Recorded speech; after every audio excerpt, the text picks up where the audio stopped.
Evergreen Show, taking your business from seed to sapling to towering giant. With your hosts, best-selling author and business growth experts Noah Fleming and Sean Veltman. This is the only show that gives you proven, pragmatic, and immediately applicable business growth strategies every week in 15 minutes or less. Here's Noah and Sean.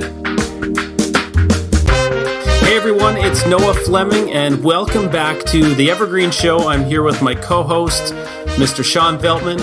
Where in the world is Carmen Sandiego or my good friend Sean Veltman this week? Carmen's probably in Brazil stealing a giant statue. I am in lovely Calgary, Alberta. At the time of this recording, we've got a lot of smoke in the sky from the forest fires in BC. And I'm hoping that by the time this airs that those have calmed down and everybody is safe and happy there. Well, let's hope so. We're also recording this at a time when there's a major mess in Houston, so we're thinking about those folks as well. It's interesting times all around. So here's what we're going to talk about today. This is an interesting topic. It's something Sean and I discuss a lot, but here it is in a nutshell. We believe that people decide within a shockingly short period of time whether they believe you're on their side or that you're working against them. So let me just give you a little bit more context there. Some people walk into a business or they start looking at an organization already assuming that you're working against them, that you're not on their side. And so we want to talk about this in a couple ways today. I want to talk about it from the context of why first impressions are important. First impressions to a business, first impressions in sales, first impressions within a legitimate customer experience, whether it's in retail or anywhere else for that matter. But so we're looking at two things. This concept of working against them or being on their side, and the power of first impressions. Sean, what are you thinking about these topics? I'm thinking that these are incredibly important, and I think this ties into things we've talked about before where, these aren't new ideas, right? It's obvious to a lot of people that first impressions are important, but a lot of people just stop with that and say, yes, of course it's important, and don't do any additional work to ensure that the first impression is great. And so, I hope that this discussion will really get people thinking about what is the impression that their customers are getting on the first visit. So I know, if I walk into a business, let's say a restaurant or something for that matter, I instantly have these feelings just by the way I'm greeted by the host or whoever else is there, whether they're on my side or they're working against me. And a lot of it comes down to attitude. A lot of it comes down to the way the person presents themselves. But I think there's a bigger theme here, which is where we want to take this discussion. I think a lot of this ties into overall marketing, to the way we position our businesses, to the way we present ourselves. What do you think? Do you have these feelings? I definitely have these feelings. A lot of times I'll call a business and within 10 seconds of them picking up, I will either like them or have very strong negative feelings to them. Sometimes, of course, this happens without a human even being on the line. How they structure their pre-recorded process can be incredibly frustrating. I think you and I have talked before, or at least written before, about a major Canadian bank who actually programmed a snarky attitude into their IVR device, which blew my mind. Well, we have that recording somewhere, and I think it'd be cool if we could insert that into the podcast. I don't know if our wonderful editors can do that for us, but yeah, it was a major bank, and basically, I think you recorded it, but what was it? It actually hung up on you after making the wrong mistake twice. I think it said something like, "You obviously seem to be having trouble. Therefore, call us back when you're in a better frame of mind," or something. Yeah. Just absolutely ridiculous, and then just hangs up on you. This is a business that's presenting themselves very quickly as not on the customer side. They're pretty much against us at that point. And that creates a really interesting situation for a consumer or even a longtime customer of that bank, which I think you were at the time. Oh, for sure. I was calling to do a renewal on a mortgage that I'd had with them for over a decade. Yeah, so your business isn't important to us. Go find your account information because we're too busy to look it up. But in the meantime, if you want to renew your mortgage, maybe give us a call later. Yeah, sure. Pretty ridiculous, if you ask me. Oh, I couldn't agree more. And, I think we've also had, you mentioned restaurants earlier. I found the same thing with, with doctors, with other health providers, with really anybody that I need to book an appointment with. Some people bend over backwards to make you feel like they're working for you and they're working to make your life easier. And others give off the impression with words, with tone, that you're just interrupting their busy day.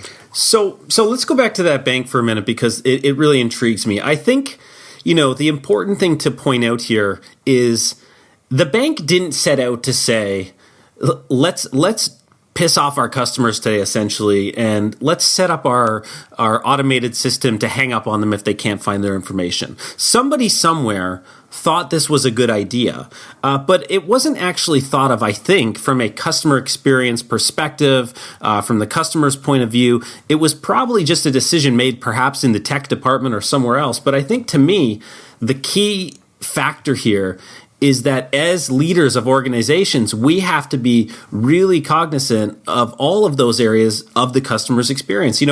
One of the things that my mentor and a guy we both like, Alan Weiss, always used to say is, as a leader of an organization, try and get yourself on the phone, right? I think he used to do this in the boardroom. Pick up the phone right now and try and get yourself on the phone and see what hoops you have to jump through as a customer. And to me, it's really fascinating. What do you think about that from the bank's point of view? Do you think somebody actually maliciously set this up to say, hey, we don't want to deal with guys like Sean, so let's set this up in a way where we don't have to? I think you're absolutely right, Noah, that it wasn't malicious, and it would be so much easier if all of these things came from malicious intent. It would be so much easier. You just have to fire the malicious person and life would be good.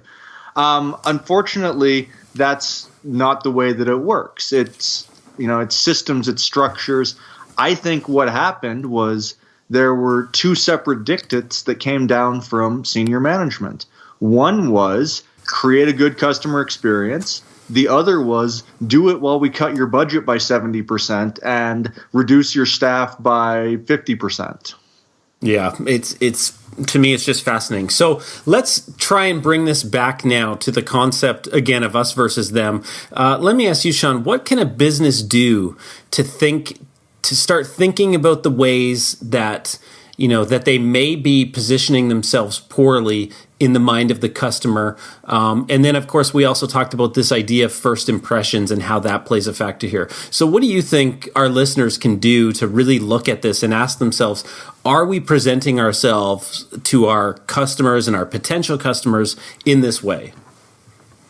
Your example earlier of try to get yourself on the phone, I think is great, both as a specific and as a general. So, if you have an organization where there's multiple locations, if you're customer facing, walk in as a customer to one of them where you won't be recognized, or send somebody in who won't be recognized and see how they're greeted. Walk into your competitors' locations and see how you're treated there versus how your own customers are treated.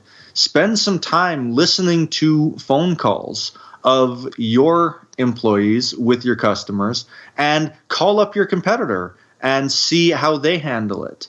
The only word here is, if your competitors are doing it badly and so are you, that's not licensed to continue doing it badly. Yeah, one of the things I always love to tell my clients in all situations, always put on your own customer hat. And I think you said it so nicely. If I were the customer in this situation, what type of experience would I want? And then use what Sean said. Shop all aspects of your business, whether it's walking into the establishment, whether it's trying to get yourself on the phone, whether it's sending your own self an email to see how that gets through, how that gets routed, how your customer support systems work. Look at that and ask yourself, is this the type of experience that I would want to have? One of my first jobs, Sean, was in a small restaurant, and the place was called Gilligan's. It was actually where I met my wife. Really great place. But I'll always remember the owner of the business. He had one simple rule, and if he saw anybody break this rule, he would go absolutely ballistic. And his rule was one thing, that the first impression, the time the customer walked in the door, was the single most important opportunity that business had.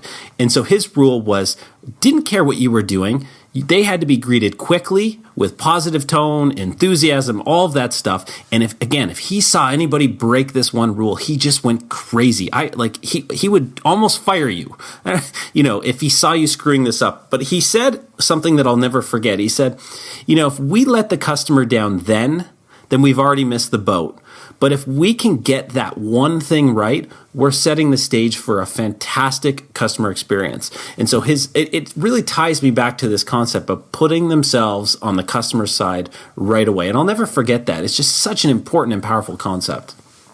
I think that's a brilliant way to look at it. It's a great story to make it real. It's something that you talked a lot about in your second book. The primacy and recency, the two most important things for any customer experience is the first interaction they have with you and the memory they have of the entire interaction afterwards. And that memory is obviously going to be touched by the first experience. We've talked a lot about how for a lot of companies, when they put their IVR systems in place where you have to hit one to find another menu and hit 9 other buttons where they tell you to go to their website and you have to hunt to find a human being, that puts everybody who gets through to a human being in a really bad mood to start. Yeah. And if they're lucky, if the company's got really great people on the other end, when you finally do talk to a person, they can bring you back from frustrated to neutral. But wouldn't it be nice to start at neutral or positive and then let your great staff shine? Yeah, it's interesting to think about it that way, this idea of setting ourselves up for failure from the get-go. And it ties back to what my old boss used to say, right? If we missed that opportunity to set the stage right for a great experience, and we've already set ourselves in a really poor position. And so I just love these concepts. I think they're so important. You mentioned their primacy and recency. Again, first impressions and lasting impressions. There's really cool research about this. One of my favorites is about the guy that's listening through like a $12,000 pair of headphones. He's listening to this most beautiful and amazing symphony, and he listens for 60 minutes. It's just the most incredible thing he's ever heard. He's hearing instruments like he's never heard them before. But then what they do in the research study is really interesting. In the last maybe 10 seconds of listening, they just play this screeching loud sound, so loud that he has to tear off the headphones. And then they go back and they ask him, and they say, "So how was that? How was your experience?"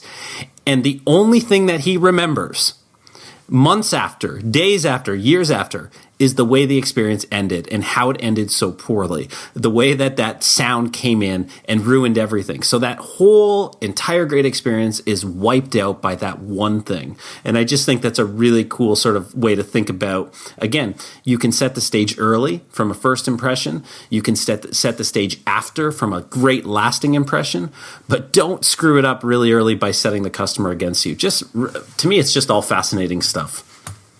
I couldn't agree more. You and I could talk about this for hours more, and we have off recording. But for this one, I think we should give a challenge and move on to the next discussion next week. You got a challenge in mind for our listeners today? I'm just going to reiterate what I said before. Shop yourself, call yourself, compare yourself to your competitors, see if you can find competitors either in your space or slightly outside of your space that are doing things really well, and bring that back to your company. Figure out what you want the experience to be, what represents the optimal experience, and make some decisions to put those into place and to make that happen. One thing we say a lot is we hope to be thought-provoking, but more importantly, we hope that those provoked thoughts actually lead you to make decisions that will have an impact. Ooh, interesting. Yeah, so again, I love the challenge. I think, put on your customer hat, ask yourself, and look at it from different perspectives. If I was a first-time customer, a prospective customer looking into your organization, your business, and I tried to reach you, I tried to get some questions answered, I tried to visit you, what's that experience like? always ask yourself, am I pitting the customer against us, or are we getting them on our side from the very early starts of this relationship? So, Sean, I think that was a great podcast, my friend. I really love that discussion. And guess what? We are under 15 minutes. Beautiful. I look forward to our next one. All right, everybody. Thanks for listening. As always, leave us a review on iTunes. If you enjoyed this, please share it with your friends and your colleagues and your peers. And of course, you can reach out to us. Visit my website, noahfleming.com. You can hit the contact button and send anything you want. Sean and I are always talking. So if you want to send Sean his well wishes in Calgary, Alberta, feel free to send those along. Thanks, everybody. We'll see you next time. Thanks for listening. Be sure to join us each and every week for another great episode of The Evergreen Show with your hosts, Noah Fleming and Sean Veltman. If you enjoyed this episode, please rate and review, and we'll catch you next time on The Evergreen Show.